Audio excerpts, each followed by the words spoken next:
क्या है आपकी सबसे मनमोहक बात? देवी, अपनी बात जो मुझे सबसे मनमोहक, सबसे प्रिय और सबसे सुंदर लगती है, वो है बस ये 4 शब्द। ओम नमो भगवते वासुदेवाय। ओम नमो भगवते वासुदेवाय। ओम नमो भगवते वासुदेवाय। ओम नमो भगवते वासुदेवाय। ओम नमो भगवते वासुदेवाय। ओम नमो भगवते वासुदेवाय। ओम नमो भगवते वासुदेवाय।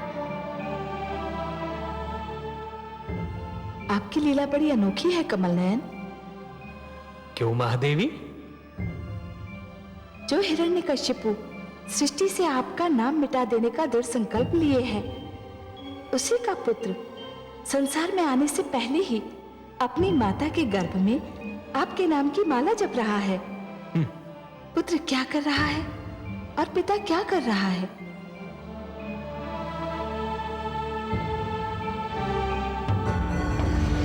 ओम ब्रह्मदेवाय नमः।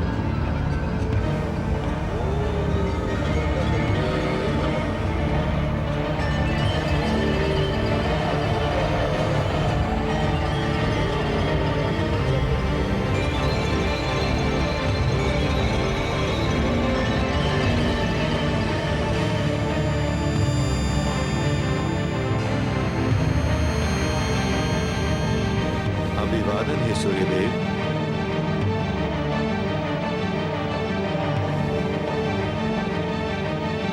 देवराज, आप? हाँ, परंतु मैं देवराज तो देवताओं के लिए हूं, आपका तो अनुज हूं। आप मेरे ज्येष्ठ भ्राता हैं। परंतु आप आज मार्ग कैसे भूल पड़े? मैं बहुत कष्ट में हूं सूर्यदेव। आप कष्ट में हैं? कौन कष्ट दे रहा है? असुर राज हिरण्यकशिपु। हिरण्यकशिपु? क्या किया है उस दुष्ट ने?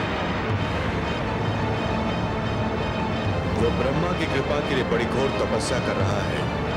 उसकी तपस्या का उद्देश्य हम देवताओं को परास्त करना और जगदीश्वर विष्णु से प्रतिशोध लेना है। आपको हमारी सहायता करनी होगी। तो आदेश दे, मैं क्या सेवा कर सकता हूं? वो हिमालय पर्वत पर तपस्या कर रहा है। मैं चाहता हूं कि आप आज थोड़े समय के लिए उसके निकट अपना रथ रोक लें।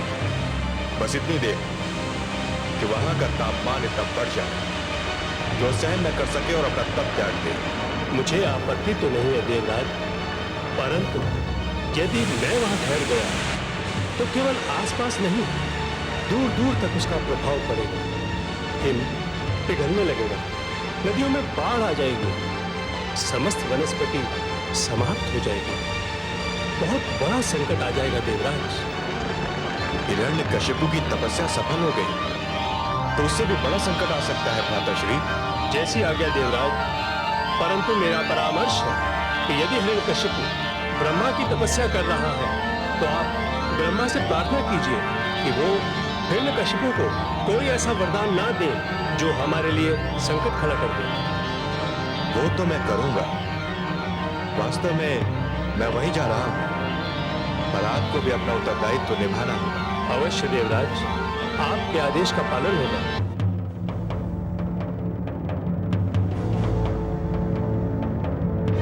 ओम ब्रह्मदेवाय नमः। ओम प्रजापत्याय नमः। ओम ब्रह्मदेवाय नमः।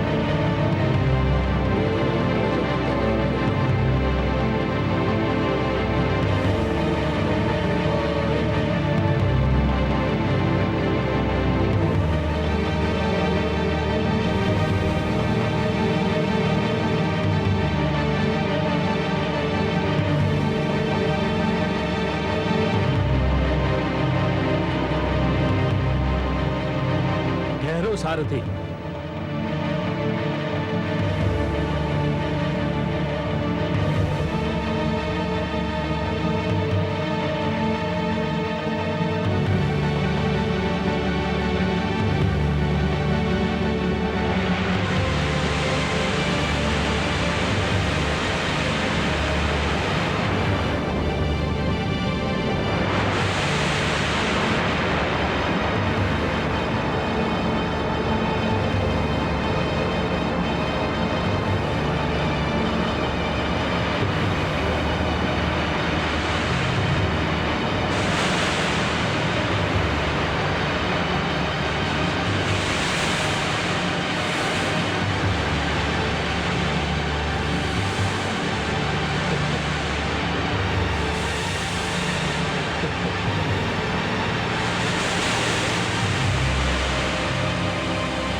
सारथी।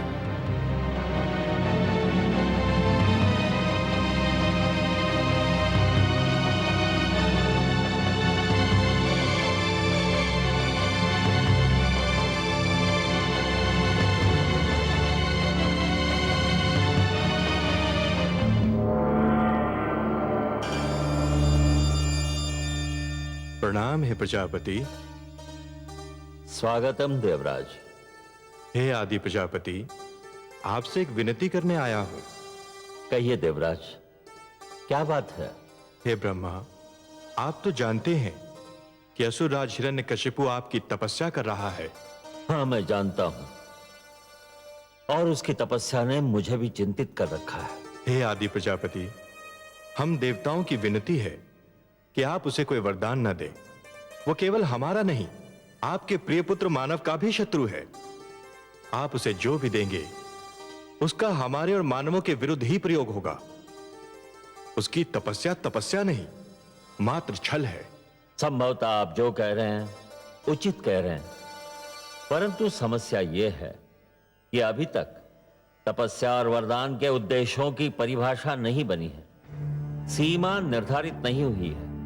मैं स्वयं सोचता हूं कि केवल यह ज्ञान पर्याप्त है कि कोई तपस्या कर रहा है।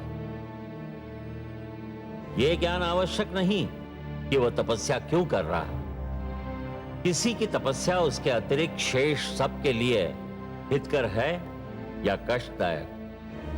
पर वरदान देने वाले का उत्तरदायित्व तो इससे भी महान होना चाहिए आदि प्रजापति। निस्संदेह होना चाहिए।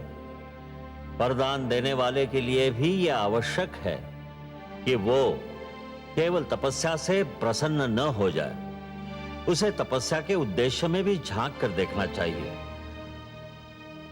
वो तपस्या जो औरों के लिए हानिकारक हो, वरदान के योग्य नहीं होती। आशुतोष शिवशंकर ने दैत्य गुरु शुक्राचार्य को संजीवनी का वरदान दिया तो था, पर उसने उसका दुरुपयोग किया और फिर अमृत की प्राप्ति के लिए समुद्र मंथन करना पड़ा। इसीलिए तो आपसे विनती कर रहा हूं कि आप हिरण्यकशिपु को कोई वरदान न दें। अभी तक कोई ऐसा विधान तो नहीं, कोई उदाहरण भी नहीं कि किसी ने तपस्वी को वरदान न दिया हो।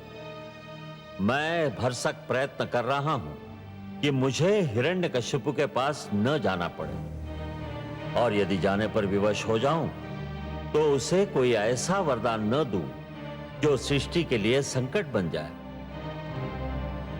परंतु हे देवराज, ऐसा कठोर तप किसी साधारण व्यक्ति की बात नहीं। मैं यथायोग्य प्रयास करूंगा, किसी के लिए कोई संकट न खड़ा हो। धन्यवाद है आदि प्रजापति, आपका कोटि कोटि धन्यवाद।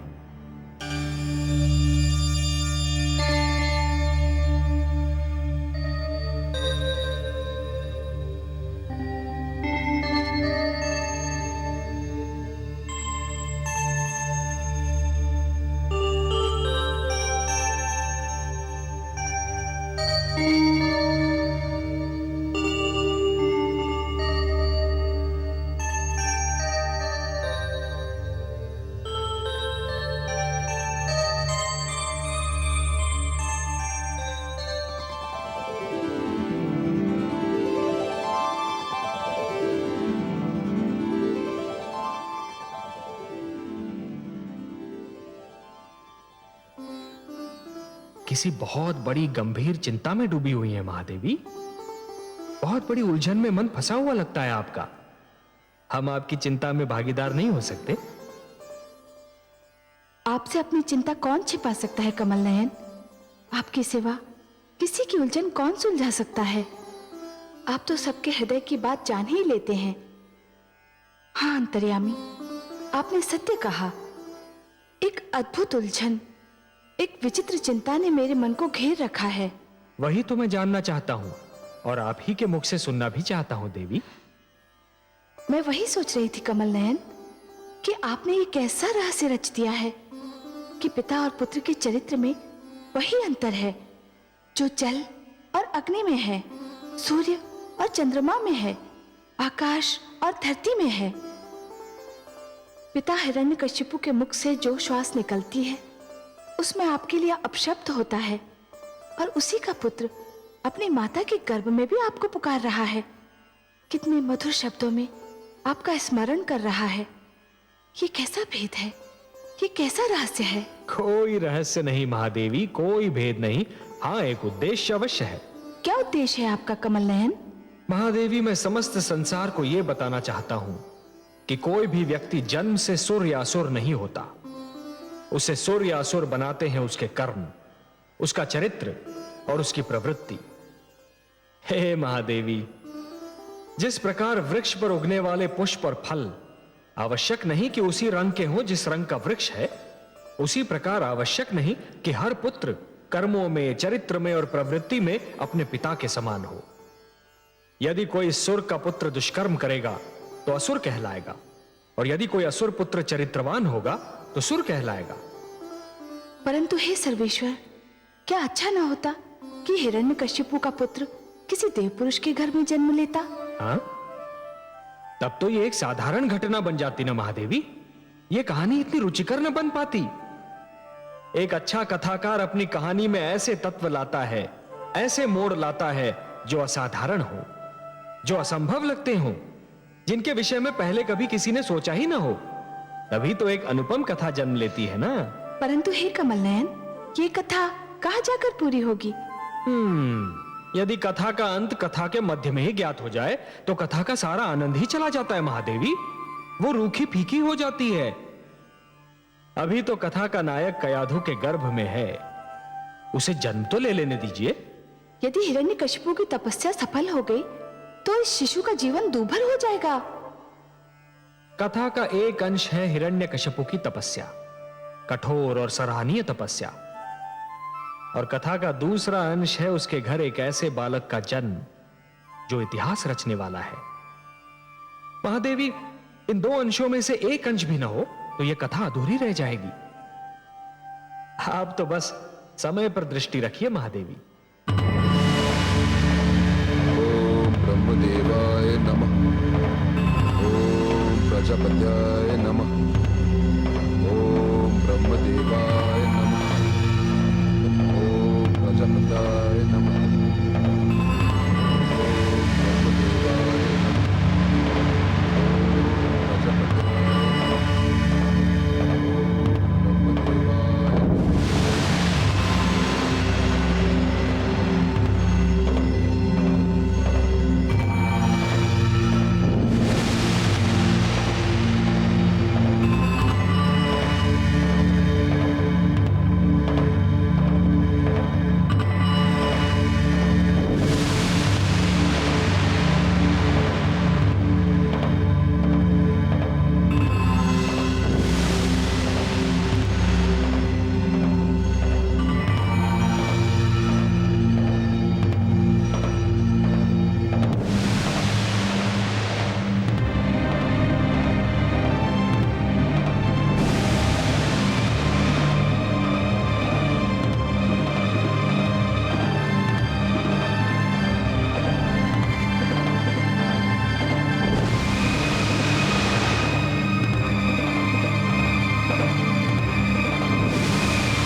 हिरण्यकशिपु, तुम्हारी तपस्या सफल हुई।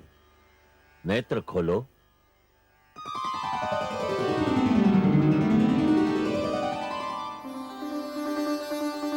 जय ब्रह्म देवता, जय आदि प्रजापति, जय हो।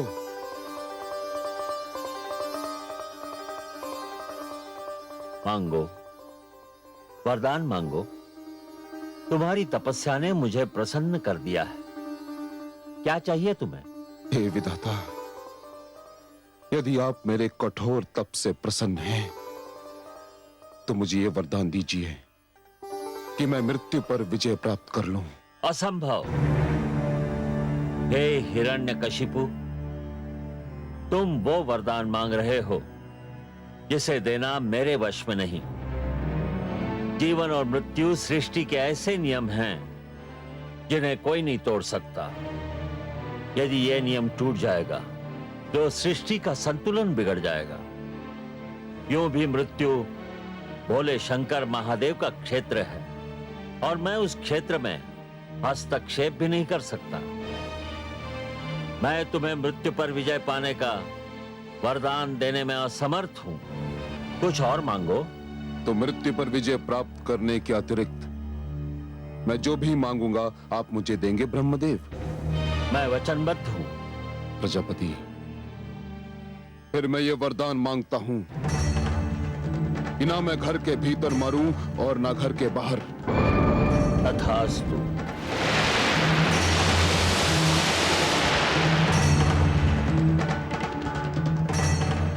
ना मैं दिन में मरूं और ना रात में। तथास्तु।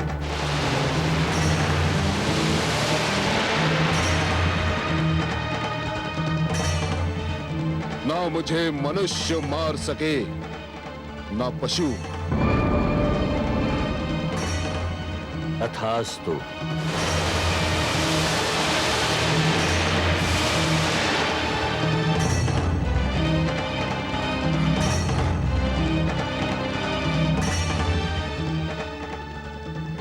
ना मैं अस्त्र से मर सकूं ना शस्त्र से। तथास्तु।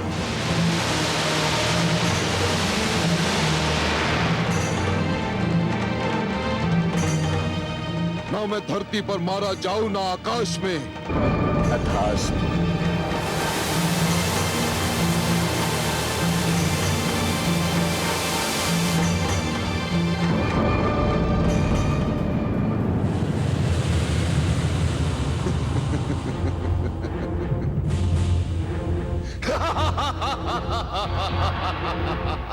विष्णु,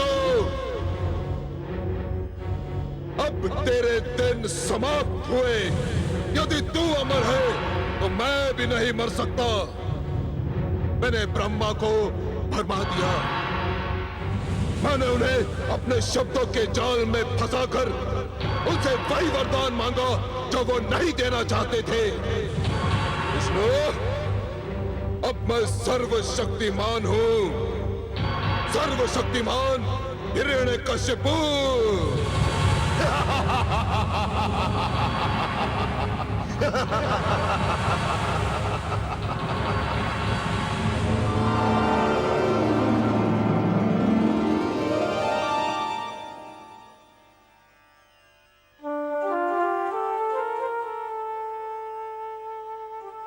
हे पद्मनाभ, आपने तो कहा था कि हिरण्यकशिपु ने आपसे शत्रुता पर कमर कसकर अपनी मृत्यु का बहाना ढूंढ लिया है।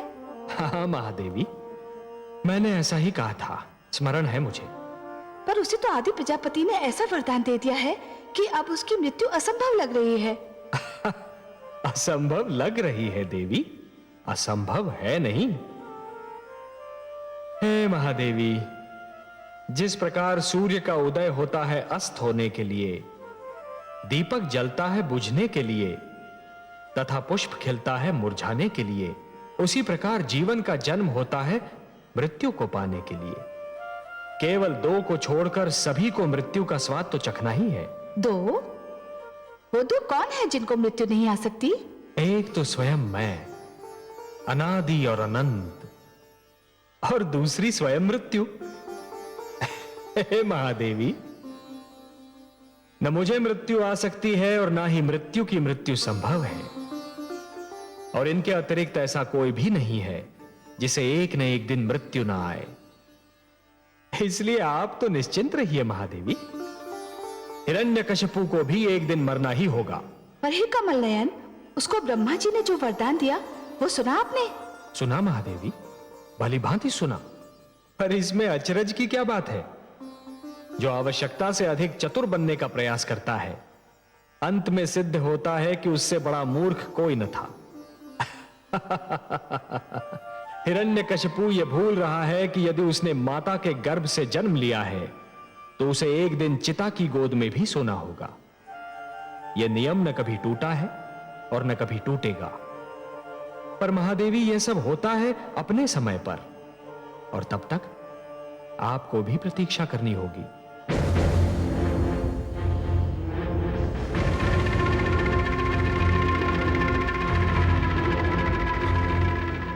महारानी कयादू, महारानी कहाँ है आप?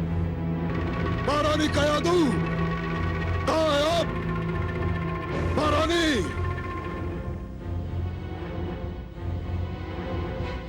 ये सब क्या है? कहाँ है महारानी कयादू? महारानी कहाँ है? कहाँ है महारानी कयादू?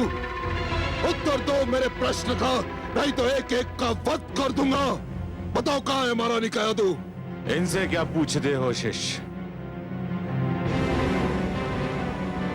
मैंने इनके मुख से वाणी छीन ली है। मैं तुम्हें बताता हूं कि महारानी के साथ क्या अत्याचार हुआ। अत्याचार? मेरी महारानी पर अत्याचार? मेरी प्रिय कयादू पर अत्याचार? किस दुष्ट ने महारानी पर अत्याचार करके अपनी मृत्यु को ललकारा है गुरुदेव? किस दुष्ट ने? देवराज इंद्र ने। देवराज इंद्र ने? क्या किया उस दुष्ट ने गुरुदेव? देवराज इंद्र ने अग्निदेव को भेजकर तुम्हारे शिशु को माता के गर्भ में ही समाप्त करना चाहा। जब वो असफल हो गया तो देवराज स्वयं आया और महारानी कयादू का अपहरण कर ले गया। ले गया? अपहरण कर ले गया? और विडाल, मेरा सेनापति, उसके होते हुए दुष्ट इंद्र ने महारानी से दुर्व्यवहार का साहस कैसे किया गुरुदेव? विडाल बड़ी वीरता से लड़ा शिष्य, बड़ी वीरता से। जब तक उसके शरीर में प्राण रहे उसने देवराज इंद्र को महारानी कयादू के कक्ष में प्रवेश नहीं करने दिया। पर अंत में वह देवराज के हाथों वीर गति को प्राप्त हो गया। देवराज इंद्र, तुमने देवलोक के विध्वंस को निमंत्रण कर दिया है। मैं आ रहा हूं। देवलोक पर प्रलय बनकर टूटने, देवलोक का सर्वनाश करने, तुम्हारा सिंहासन छीनने तुमने सर्वशक्तिमान को चुनौती दी है। सर्वशक्तिमान हिरण्यकशिपु को। अब तुम्हें कोई बचा नहीं सकता, तुम्हारा विष्णु भी नहीं। मैं आ रहा हूं इंद्र, मैं आ रहा हूं।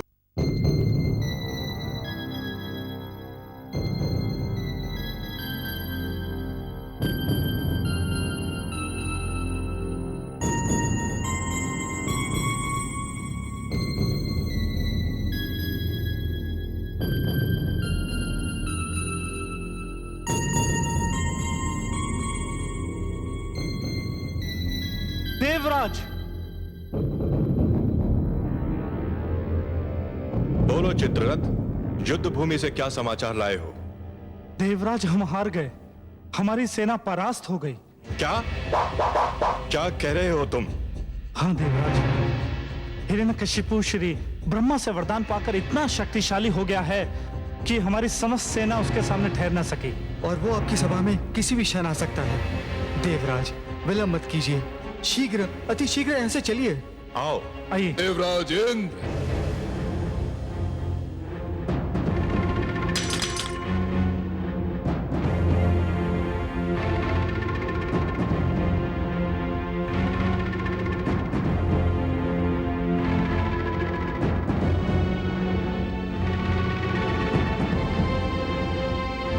देवराज इंद्र, अपने अस्त्र फेंक दो और अपनी पराजय स्वीकार कर लो।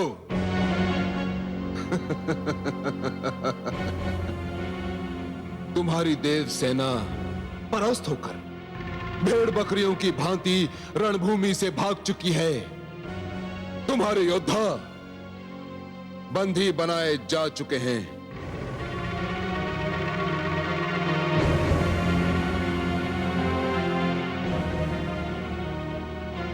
तुम अब देवराज नहीं, एक दुर्बल और शक्तिहीन व्यक्ति रह गए हो।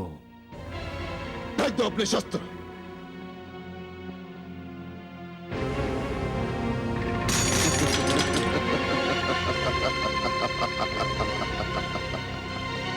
असुर राज्य हिरण्यकश्यप की। नहीं, नहीं, असुर राज हिरण्यकश्यपु की जय नहीं। अब हम केवल राजा नहीं हैं, सर्वशक्तिमान हो चुके हैं। हम भगवान हो चुके हैं। कहो, भगवान हिरण्यकश्यपु की जय, भगवान हिरण्यकश्यपु की जय। बोलो, भगवान हिरण्यकश्यप की जय, भगवान हिरण्यकश्यप की जय, भगवान हिरण्यकश्यप की जय, भगवान हिरण्यकश्यप की जय। इंद्र, मन तो करता है कि तुम्हारे हाथ काट कर फेंक दूं, जिनसे तुमने महारानी कयादू को छुआ होगा। तुम्हारे ये नेत्र फोड़ दूं, जिनसे तुमने उन्हें देखा होगा। तुम्हारी ये जीभ काट कर फेंक दूं, जिनसे तुमने महारानी के लिए अपशब्दों का प्रयोग किया होगा। किंतु मेरा लक्ष्य तो तुम्हारे परम पूज्य भगवान विष्णु हैं।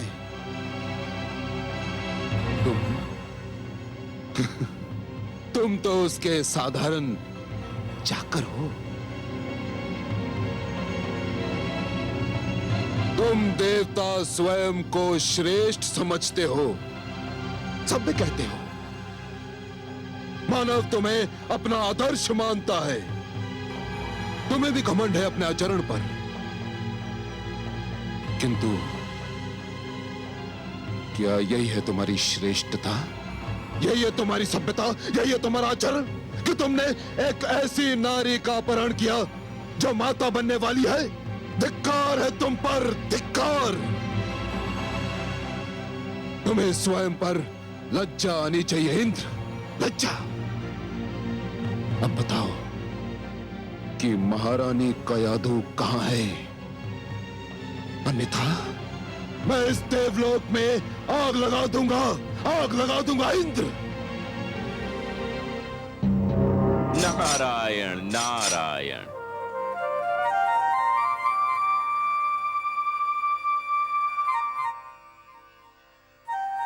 हे असुरराज, आग की लपटें महारानी कयादू की कुशलता का समाचार नहीं दे सकती। वह तो केवल मैं दे सकता हूं, क्योंकि आपकी महारानी मेरे आश्रय में है। वे इस समय मेरे आश्रम में विश्राम कर रही हैं। वे कुशल हैं, सुरक्षित हैं। तो आप महारानी को अपने संग क्यों नहीं लाए देवर्षि? असुरराज, वे स्थिति में नहीं है कि कहीं आ जा सकें। मैंने यही उचित समझा कि इस समय उन्हें विश्राम करने दूं। देवर्षि, मैं आपका आभारी हूं। महारानी की कुशलता का समाचार सुनाकर आपने मेरे क्रोध को शांत कर दिया है।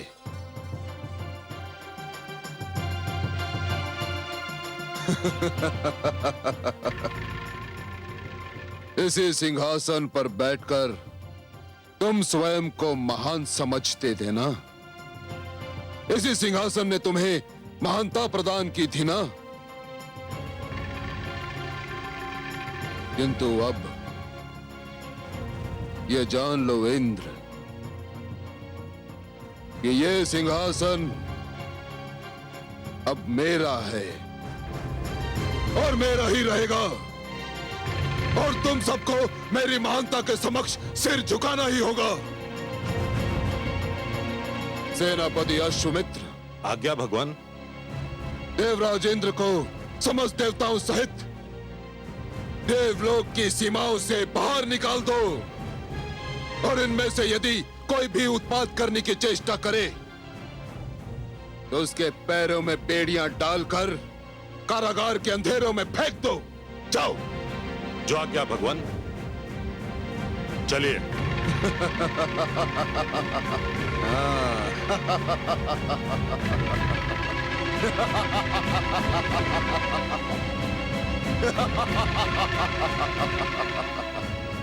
नारायण नारायण।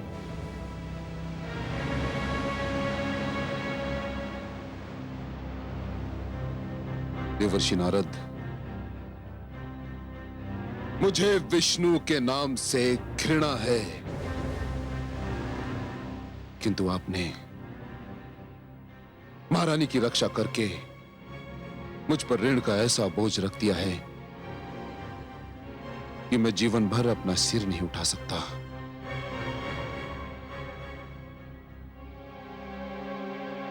मैंने जो कुछ भी किया उसे आप ऋण न समझें असुरराज। एक गर्भवती नारी की सेवा करना तो हर एक का कर्तव्य है। महारानी कयादू के मुख पर से तो इस अवस्था में तेज की किरणें फूटती दिखती हैं। मुझे विश्वास है कि वे एक बहुत प्रतापी शिशु को जन्म देने वाली हैं। देवर्षि, ये कहकर तो आपने मेरी व्याकुलता और भी बढ़ा दी है। मैं महारानी का भी और इसी समय देखना चाहता हूं। आइए। चलिए।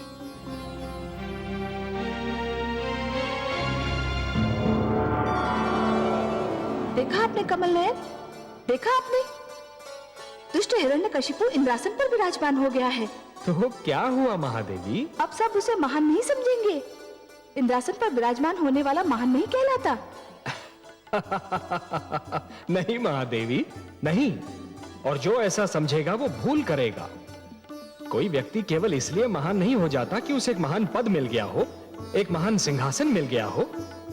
सिंहासन किसी को महान नहीं बनाते देवी, महान तो बनाते हैं महान कर्म।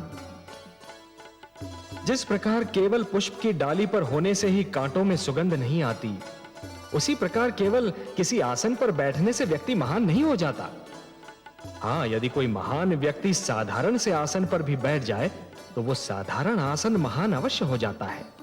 मुझे बस इतना बता दीजिए कमल नयन कि इंद्रासन अब सदा के लिए हिरण्यकशिपु का तो नहीं हो जाएगा ना? कोई भी सिंहासन सदा के लिए किसी का नहीं होता महादेवी।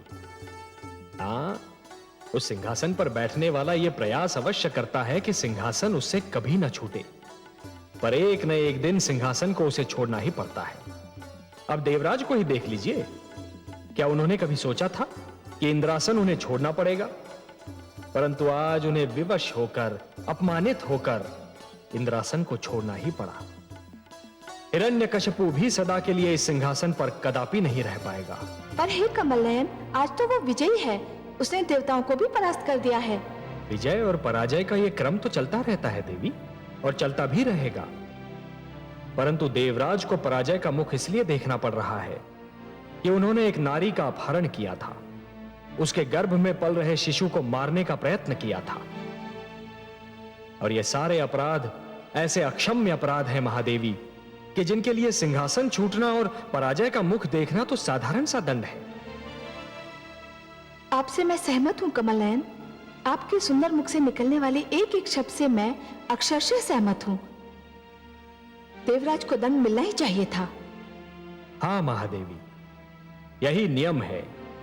जो जितना बड़ा अपराध करता है उतना ही बड़ा दंड पाता है। इसलिए बुद्धिमान व्यक्ति तो केवल वही है जो कोई भी कार्य करने से पहले एक बार नहीं 100 बार विचार कर ले कि उस कार्य का परिणाम क्या होगा। हे कमल नयन, मैं तो बस इतना ही जानती हूँ कि आप जो कहते हैं वही सत्य है और आप जो करते हैं वही उचित होता है।